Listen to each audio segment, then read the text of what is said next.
What's going on, guys? We're about to call this Club News 6 weather tonight. Added some new music into the jams. That one was a little bit, seems like we're in the club. Anyway, welcome. It is a Friday night. We have made it to the end of the week. We have a ton to talk about.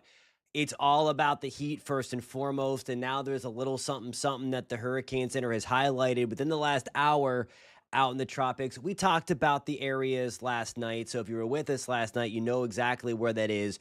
We're going to get into it in just 1 second. Welcome to everybody tuning in on News 6 Plus and, of course, on YouTube. Post in the comments for me where you're tuning in from this evening, how you're doing. Any weather questions, post it in the comment section. We have a special spot a little bit later on in the show. There's a little bit of a tease on what's coming. The heat index is going to surge tomorrow for most of the state of Florida. It is no doubt going to be the hottest weekend, the hottest stretch of the season so far. Now we're really getting into it, of course, being in the middle of July, but we're cranking up the thermostat even further. We're going to break that down. And then in about 10 minutes, I'm going to go on one of my soapboxes, one of my rants about the heat index, because I hear all the time that the heat index doesn't matter. Why don't you just talk about the actual air temperature? Why don't you just use one of the two numbers? If it feels like 105, then why don't you just say it's 105? The answer may surprise you. We're going to talk about that in about 10 minutes. And then at the end, we'll break down, bring in some of your comments and questions and all of that stuff. And just have a grand old time. Welcome. What is going on, my friend in Sanford? Ruthie, hope you're having a great night tonight. Melissa, hope you're doing well. Same with Elizabeth and Jody. Thanks for hopping on the stream tonight, as always. So first and foremost, we're getting into it. This is the heat. This is what's bringing the heat to Central Florida and really the entire Florida peninsula over the weekend. By the way, we're taking a live look in St. Augustine tonight above my head, and below me in the Brady Bunch box, we are looking at Alafaya tonight. All is quiet. There are a few stray thunderstorms out there. That's going to be the theme over the next couple of days. Stray, stray, stray. I don't think it's completely bone dry across all of Central Florida. So if you're bouncing around maybe from the Gulf Coast to the Atlantic Coast or moving up to North Florida, you may get hit with something. Nonetheless, I do think it's going to be pretty dry. Here you go. As we move forward into Saturday, Sunday, Monday, this thing still wants to hang out. Although by Tuesday, it does start to push a little further to the west, and that allows some extra moisture to come back in. And then I do think rain chances go up again by the time we get into Tuesday, into Wednesday. Here's what I'm talking about, by the way. Anybody tuning in from Leesburg or the Villages tonight, Umatilla, Ocoee, Windermere, that's where we have the thunderstorms tonight. It's nothing crazy, but we do have a pretty decent light show out here. Fruitland Park as well. Tavares, you're likely seeing that. A lot of lightning strikes tonight. So again, as mentioned, there's not much going on. Also, a little guy around Lakeland. If anybody's tuning in from Lakeland and Polk County, I saw Kevin here earlier, so you're probably hearing that, hearing the thunder, seeing the light show at the very least. Some downpours near Port Charlotte, and then also up around Jacksonville. A lot of thunder and lightning tonight. So a quick little radar tour before we go forward when we are talking about the heat. So this graphic here, this is a graphic put together that highlights the heat risk. And look, I know that we're in Florida. I know that it's hot all the time in the summer. But tomorrow and Sunday and partially what we had today, it's just a little bit of a notch above. And I simply just want to say, make sure you guys are taking care of yourself. You don't need me to tell you how to stay cool. You guys are Floridians. You've been here. You know that it's hot in the summertime. But remember to just pay attention to yourself if you have to be outside anytime late in the morning, especially into the afternoon. What this graphic shows here is the heat risk throughout the state of Florida. And anywhere there's the red and then certainly the purple, that's where we really need to be watching and taking care of yourselves on an extra special basis. So really from Tampa down the Gulf Coast to Cape Coral, through Orlando, up into Jacksonville, and there's even some purple on the map. This is the first time this year, I believe anyway, that I've seen purple show up. And once you're in the purple area, that's the extreme category. And you see there, I mean, a lot of Orange County in that, and that's because of what we call the urban heat island effect. It's a little bit hotter where we do have the city and the asphalt and everything that kind of brings the sunlight down and makes it a little bit hotter than everywhere than surrounding areas. But boy, it is going to be hot tomorrow um, throughout the state of Florida, and then especially where you see the purple that extends through Gainesville as well. So a really hot afternoon tomorrow. It's going to be in the mid to upper 90s, but when you factor in the humidity, this is what it's going to feel like. And again, stay with me. In about 5 minutes, you're going to find out what I have to say about heat index and why it's important and why you should care about both numbers when we talk about it on the news or when you see it on your app. Both numbers, when it comes to the temperature and the heat index, are very, very important for different reasons. But there you go. It's going to feel like 108 tomorrow at peak heating in Orlando, 110 in Ocala. Century mark right on the nose at the Cape tomorrow. Miami, 103. Tallahassee, 107. 109 in Jacksonville. Pensacola, 104. That is going to be our heat index for the day tomorrow. Want to run down real quick the future radar here for the state. And the rest of tonight, again, we're watching kind of all that stuff that's out there fizzle out quickly.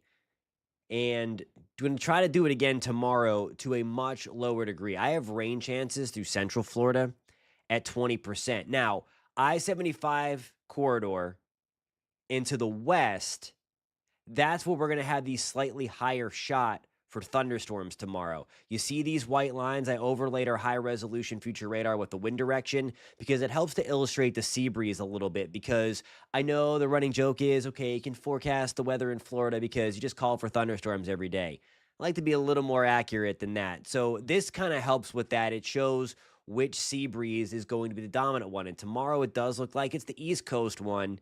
We have a lot of dry air in the mid-levels of our atmosphere, so there's not going to be many storms out there, but the ones that do are going to be pushing to the west. Hey, Zachary, what's going on at Port St. Lucie? That's exactly why you heard thunder earlier today, Melissa, as well. So the storm is going to try to focus, again, west of I-4, west of I-95, Ocala, down to Bushnell, maybe Eustis, Mount Dora late into the afternoon. Again, that is 7 o'clock in your evening, and then most of that just continues to blow back to the west and fizzle out by 9 to 10 o'clock tomorrow evening. So that's kind of, in a nutshell, where those are coming from or where those storms are going to be. So not much relief coming into the afternoon.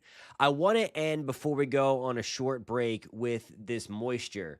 There's not a ton of it. I mean, it's always humid in Florida. You're certainly going to feel it, but in the mid-levels of our atmosphere, there's just not going to be a ton over the next couple of days. So I want to put this into motion here, and we're focused on really this area, the brighter red and certainly the purples that come through. That's kind of the remnants of that blob of tropical moisture that we had come through on Monday. Part of it kind of pinwheels back around and then ends up across the Florida Peninsula. Again, it also combines with another dying cold front, but that right there is going to help increase our rain chances a little bit Tuesday and Wednesday, and then it may need to be watched again for possible tropical development in the northeast corner of the Gulf. Speaking of which, if you're just joining us, we talked hot off the press that the Hurricane Center has now highlighted another area of interest in the tropical Atlantic. It's a different one. It's in the central Atlantic off of the coast of Africa. We're going to take a look at that new tropical wave, take a look at its development chances, and then I'm going to go on a rant about the heat index. Stick around. We'll be back in just 3 short minutes.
Alrighty, guys, we are back. What's going on a Friday night? Meteorologist Jonathan Kegas back with you.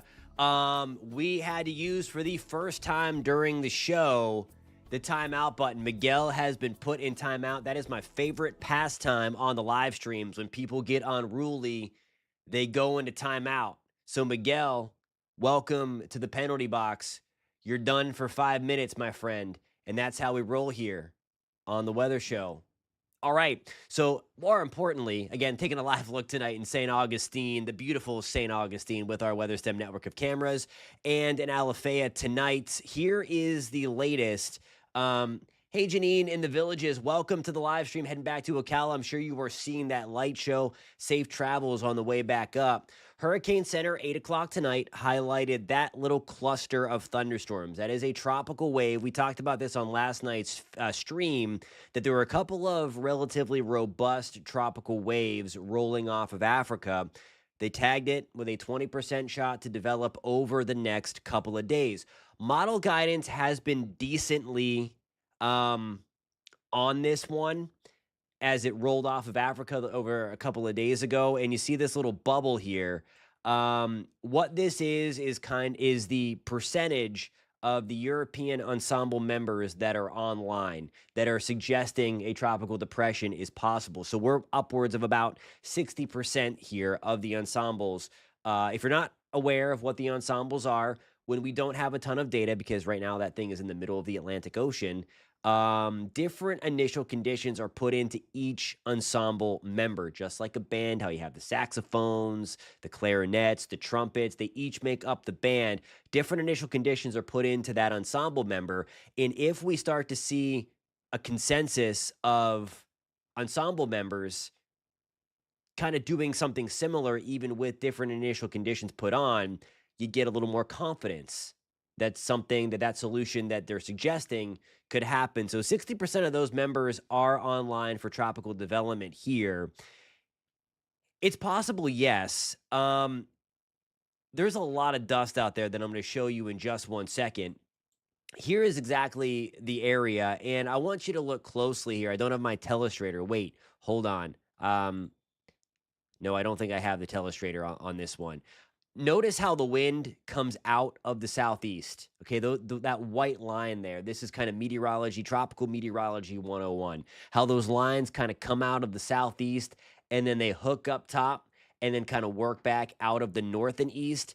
That's what we call an open wave. For this thing to become a tropical cyclone, remember in the Atlantic, it's obviously depression, storms, or hurricanes, it needs to have that tight donut hole center, which it obviously does not have.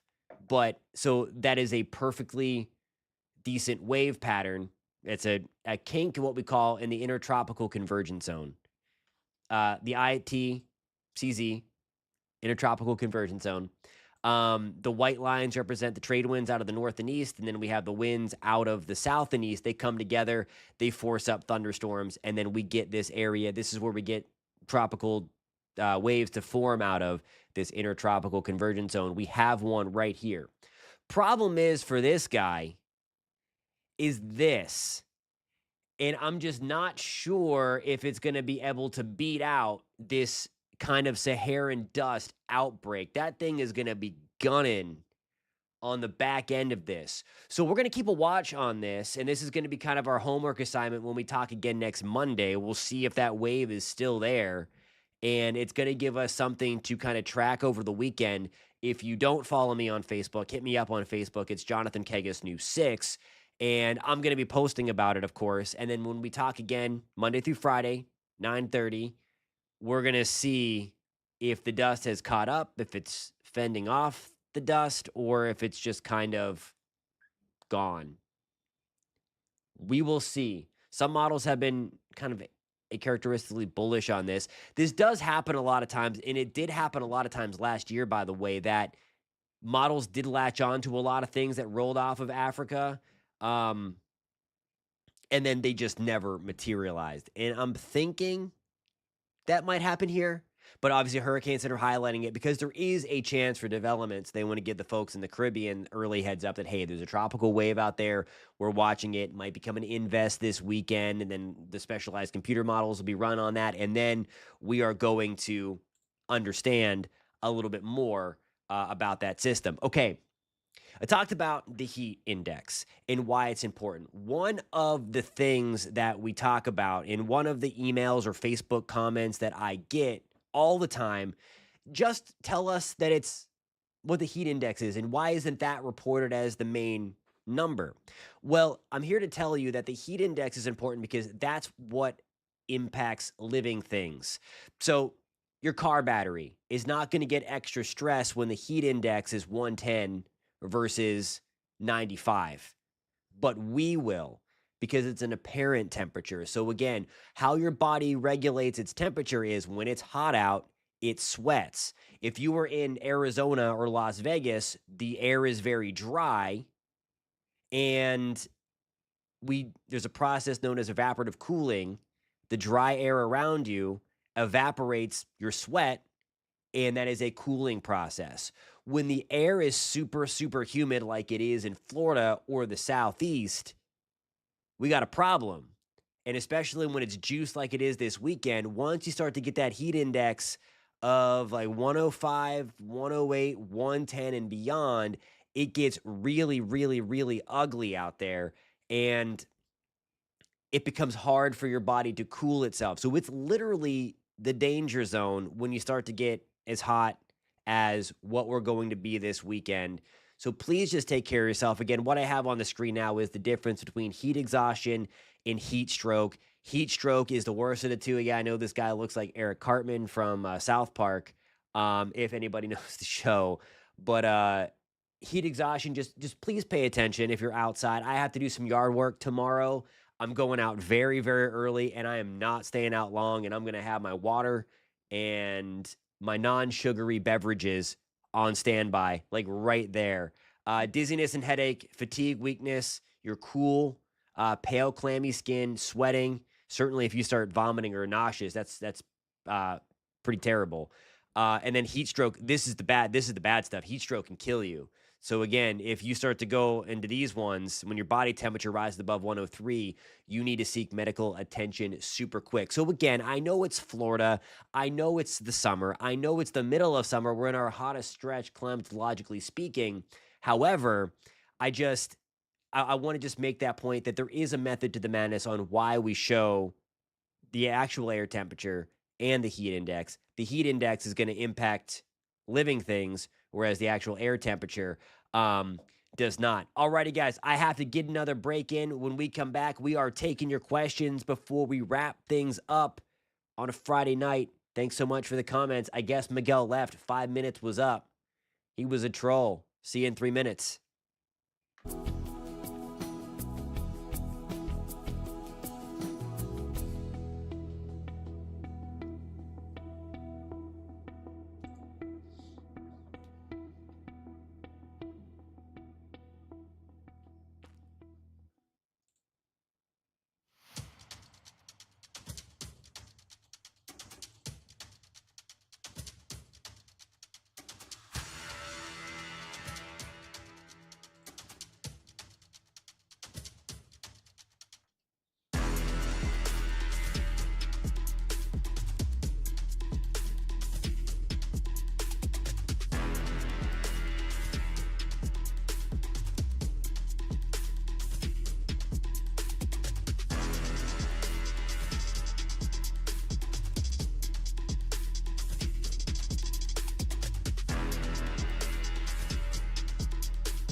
Alrighty, guys, we are taking your questions in our last 4 minutes that we have together, and a lot of good ones tonight.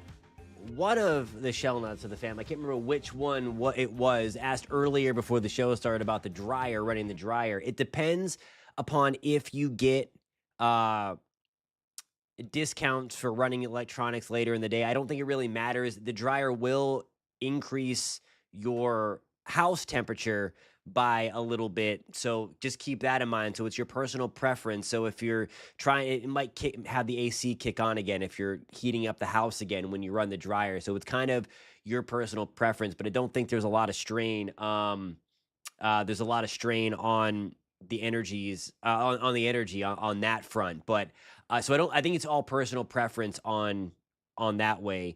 About the Saharan dust affecting the outside temperature or the humidity inside your own house. If we had that Saharan dust plume here, it would help to dry out the atmosphere a little bit, especially in the mid levels of the atmosphere. Now, we needed to get to the surface to really dry up some of the humidity. But when we have these dust outbreaks, especially early in the season, it can allow for the atmosphere to heat up a little bit more since the air is drier. But then it also has that reflective uh, property. And that's one of the reasons why we do see the tropical Atlantic water temperature cool down a little bit, because the dust particles at about 5 to 20,000 feet suspended above the surface act to reflect some of the sunlight back up into the atmosphere. So it's kind of the double-edged sword a little bit. Um, in all that. Melissa says, if I'm out in the heat too long, I get lightheaded. I almost passed out a couple of times. Yeah, be careful out there. I mean, I know it's like, okay, and I'm never going to give you advice. You know the drill with the light colored clothing, drink lots of water. Just take care of yourself this weekend. It is critically important. You may not believe it, but heat is the number one weather related killer. It's not hurricanes, it's not tornadoes, it's not lightning, it's not floods. It's heat. So just keep that in mind again. It's not to scare you, of course. You're Floridians. You know how to deal with the heat. It's just one of those things. Hey, be a little more mindful this weekend. If you're feeling a little uh outside, maybe it's time to take a break. Like I said, I'm doing some yard work tomorrow. Um, and I am obviously well aware of what I'm getting myself into. I'm gonna be up early and I'm gonna hightail my butt inside very, very quickly. And again, have lots of water, drink it before you're thirsty.